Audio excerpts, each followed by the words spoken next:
Hello दोस्तों, आज है निफ्टी की एक्सपायरी और इतना मज़ेदार एक्सपायरी बहुत कम देखने को मिलता है। वैसे तो 60% ऑफ द साइडवेज मार्केट होता है। किस तरीके से ट्रेड को प्लान किया जाता है और लॉजिक के साथ में मैं डिफाइन करता हूँ। ठीक है, ज़्यादा समय नहीं लूँगा, 5 से 10 मिनट के अंदर सारे लॉजिक से डिफाइन कर दूंगा क्या क्या क्राइटेरियाज अपन ट्रेडिंग के अंदर फॉलो करते हैं। सबसे पहले मैं आपको पता ही है ज़्यादातर ट्रेड्स करता हूँ तो वो ऑप्शन हेजिंग के ट्रेड्स करता हूँ, जिसमें कि मार्केट में मैं चार्ट नहीं भी देखूँ तो भी प्रॉफिट है वो प्रीमियम डीके की वजह से कैच हो जाता है। तो सबसे पहले अपन डिसाइड करते हैं क्या, ध्यान से देखना वीडियो, और कोई भी वीडियो में मैं स्टार्ट करने से पहले ये समझ जाना, ये मैं लिखूँ स्ट्रेटजी पार्ट लिखूँ या प्राइस एक्शन पार्ट लिखूँ या ना लिखूँ, उससे पहले दिमाग में एक ट्रेडिंग का कोर कॉन्सेप्ट है वो पहले ही याद रख लेना। प्री डिफाइंड रिस्क मैनेजमेंट,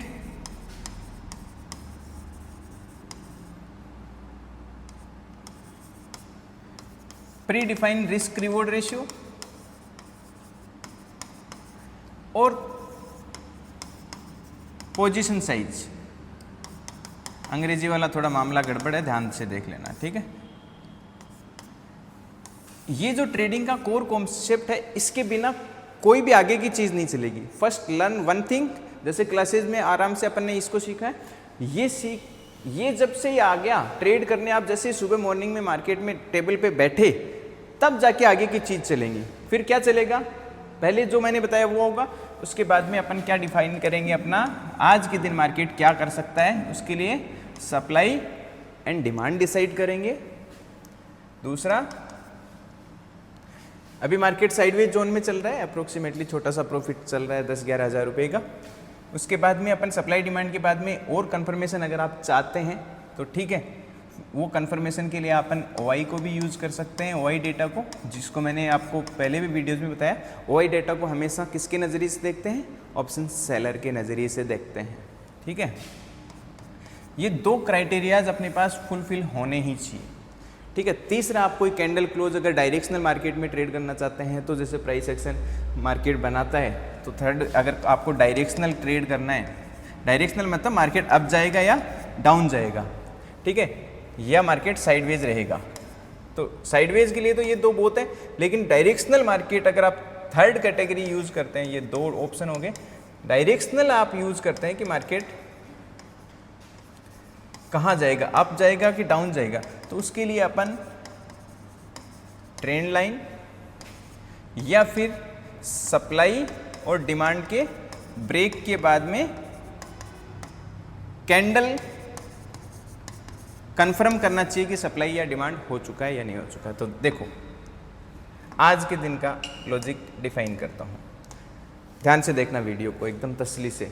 किसी को जल्दी है वीडियो को सेव कर लो, बाद में देख लेना, कोई ज़रूरी नहीं है अभी देखिए, आपकी चीज़ें समझ में आनी चाहिए सिंपल तरीके से, क्योंकि मैं बहुत सिंपल चार्ट यूज़ करता हूँ, ठीक है।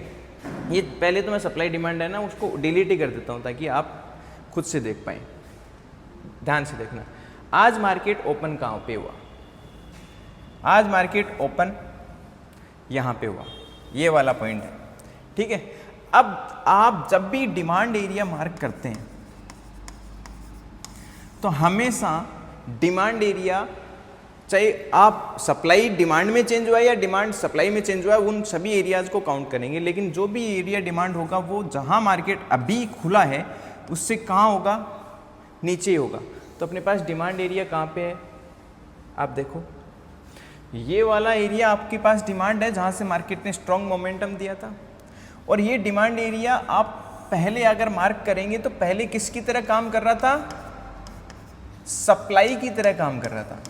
और जब भी मार्केट में कोई सप्लाई एरिया की मार्केट ऊपर आ जाता है तो वो सेम एरिया किसकी तरह काम करने लग जाता है, फिर डिमांड की तरह, क्योंकि मार्केट ऊपर जाके जब भी वापस नीचे आएगा तो वहां पे क्या लेगा, मार्केट बाउंस लेगा, क्योंकि वो पहले सप्लाई था उससे ऊपर चला गया तो अब वो डिमांड की तरह काम करेगा। तो मैं पहले एक डिमांड जोन मार्क कर देता हूं जिसमें अपन को स्विंग्स पे मिल रहे हैं 1, 2 एंड ये वाला बाउंस।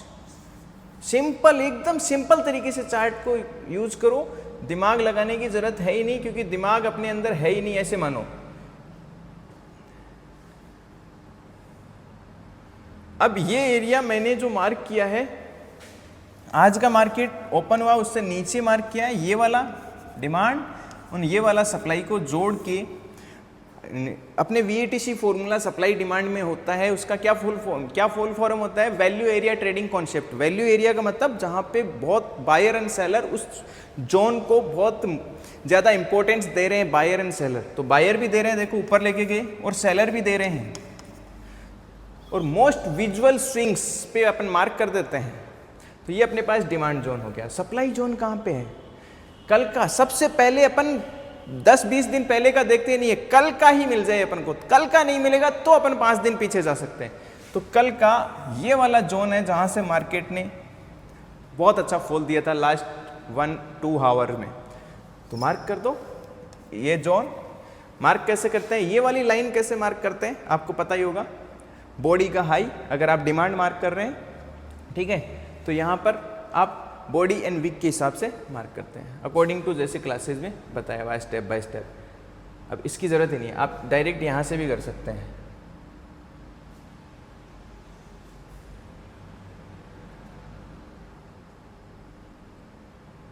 अरे चलो भैया, ये लो सप्लाई मार्क कर दिया, मैं इसको रेड कर देता हूँ। अब इसकी जो अपर लाइन है इस वीक का हाई है, और जो इसकी लोअर लाइन है वो इस बॉडी का हाई है, ठीक है। अलग अलग बंदा स्टॉक मार्केट में, हर इंसान जो भी ट्रेड करता है उसका अलग अलग लॉजिक होता है, हर किसी की ट्रेड करने का तरीका अलग होता है। ये मेरा तरीका है, मैं बहुत सिंपल तरीके से ट्रेड को करता हूँ, दिमाग यूज करता ही नहीं हूँ, सिंपल लॉजिक्स पे ट्रेड करता हूँ विद डिसिप्लिन के साथ में। अब मैंने जब पोजीशन बनाया, मार्केट 1 मिनट के अंदर ही 9:16-17 पे ही मार्केट यहाँ पे बाउंस कर चुका था, 1-1.5 मिनट के अंदर ही। जब मैंने यहाँ पे पोजीशन बनाया था तो निफ्टी के जो कॉल और पुट के प्रीमियम है वो ATM पे अप्रोक्सीमेटली 55 के थे, 55 रुपए के, और आज अपने पास क्या था, एक्सपायरी डे था, ठीक है। तो मेरे पास एक रेंज डिसाइड हो गई कि मार्केट अगर इस रेंज में रहेगा तो अपन प्रीमियम डीके कैच कर लेंगे। ये प्रीमियम ज़्यादा भी नहीं तो 10-10, 15-15 रुपए के हो जाएंगे, और अपन यहाँ से 40-40 रुपए क्या कर लेंगे, कमा लेंगे, जो ऑलरेडी अपन कमा भी चुके हैं, और ऑप्शन बायर को लूट लेंगे। सिंपल सीधी भाषा में कहूँ तो आप, है ना, वो आप बोलते हैं ना आज ऑपरेटर्स का दिन है, वो ऑपरेटर आपके सामने ही है, ठीक है। अब मार्केट और कंडीशन क्या होती है, तो अपन 3 कंडीशंस यूज कर रहे थे। सप्लाई डिमांड अपने पास मार्क हो गया, ठीक है। अब इस रेंज में मार्केट काम करेगा तो क्या सच में मार्केट इस रेंज में रहने की संभावना है? तो एक मल्टीपल कंफर्मेशन के लिए अपन OI डेटा भी देख लेते हैं, ठीक है भाई। अपने पास सप्लाई डिमांड है वो निकल चुका है, रेंज मार्क हो चुकी है, उसी में मार्केट है वो ट्रेड कर भी रहा है, और OI डेटा भी यहाँ पे जाके आप NSE की वेबसाइट भी जा सकते हैं, NSE इंडिया की वेबसाइट पे जाके भी OI डेटा देख सकते हैं।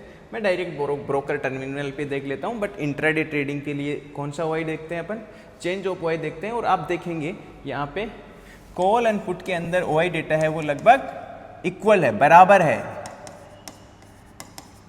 12 लाख के आसपास OI डेटा, सॉरी 1200 लाख के आसपास OI डेटा बिल्ड हो रहा है। तो मल्टीपल कन्फर्मेशंस अपन को मिल चुके होते हैं, तो मल्टीपल कन्फर्मेशन के बाद में है वो ट्रेड किया जाता है। सिंपली ऐसे नहीं कि कॉल एंड पुट के साथ में ट्रेड किया जाता है। बट एक और चीज़ भी याद रखना कि OI डेटा को कभी अकेला यूज़ मत कर लेना, हमेशा रिस्क मैनेजमेंट के साथ में और चार्ट के साथ में यूज़ करना। अकेला OI डेटा कभी काम कर ही नहीं सकता और किसी के लिए काम नहीं करता। OI डेटा को हमेशा ऑप्शन सेलर के नज़र से देखो और साथ में चार्ट के साथ और रिस्क मैनेजमेंट के साथ में यूज़ करो। कि जैसे ही मार्केट डिमांड पे सीधा बाउंस ऊपर कर गया, ये डिमांड पुराना है, जैसे ही सप्लाई जोन पे आया सीधा मार्केट नीचे, फिर अगेन डिमांड पे आया सीधा मार्केट ऊपर, और अभी आपके सामने ही मार्केट सीधा सप्लाई पे जा रहा है और वापस नीचे आने की कोशिश कर रहा है, और मार्केट इसी रेंज में ऊपर नीचे कर रहा है और अपन प्रीमियम डीके को कैच कर रहे हैं।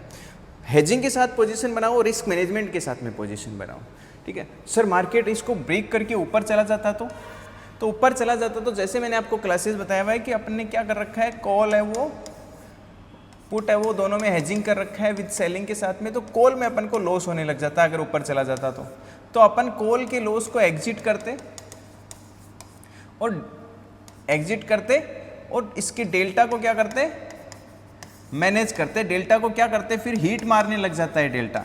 ये थोड़ा सा option buyer call and put जो खरीदता है उसके हवाई फायर हो जाएंगे, उसके समझ में नहीं आएगा। मैं ये खुद भी एक्सेप्ट करता हूँ, क्योंकि इस पे 10-10, 15-15 घंटे क्लासेस चलती हैं, 10-10 घंटे, 3-3, 4-4, 3-3 घंटे की क्लासेस चलती हैं। तो इसका डेल्टा हाई हो जाएगा, हीट मारने लग जाएगा, तो इसके डेल्टा को अपन लो कर देंगे। और कितना कर देंगे लो, अप्रोक्सीमेटली जितना पुट का डेल्टा है उसके बराबर क्या कर देंगे, एडजस्टमेंट कर देंगे।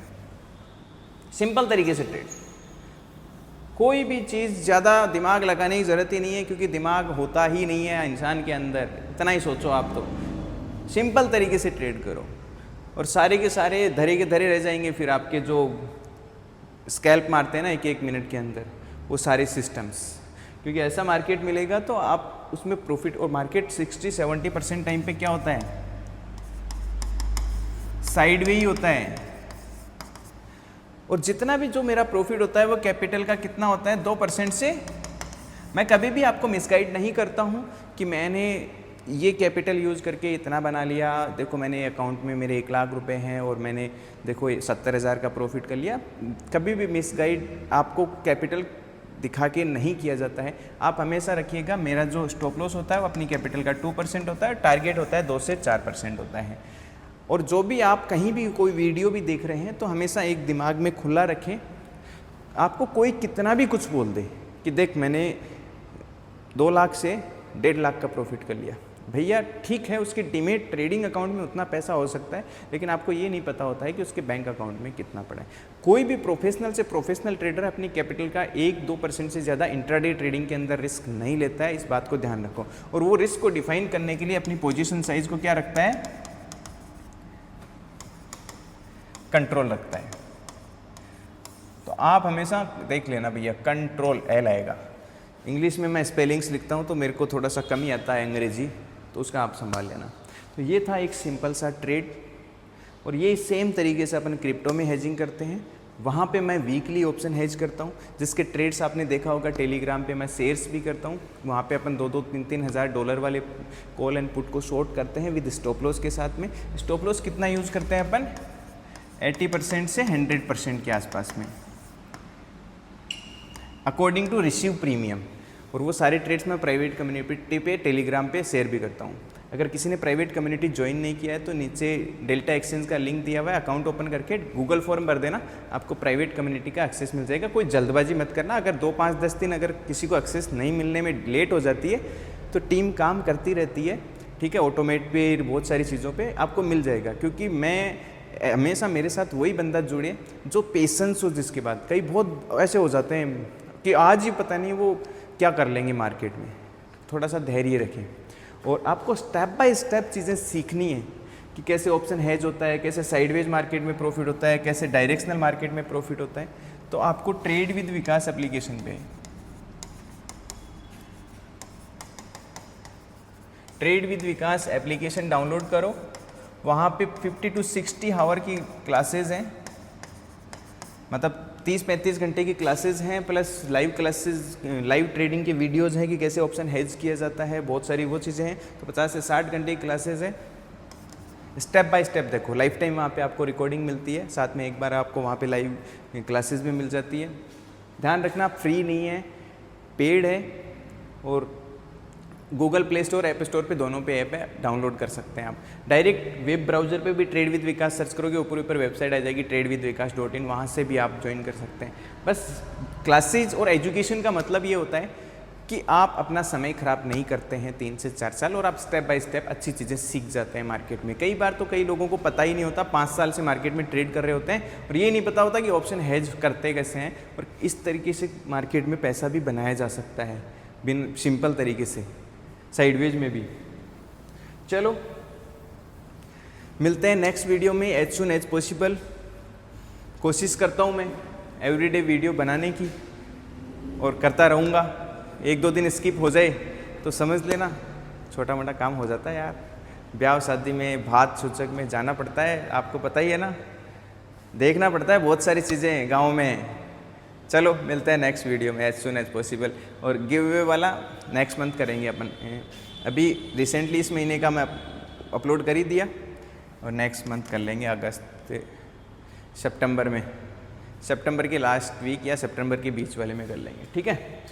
अकाउंट ओपन करके रेडी रखना, उसके बाद वहाँ से सेलेक्ट करेंगे, ठीक है। नीचे सारे लिंक्स आपको दिए हुए हैं डिस्क्रिप्शन में। Thank you.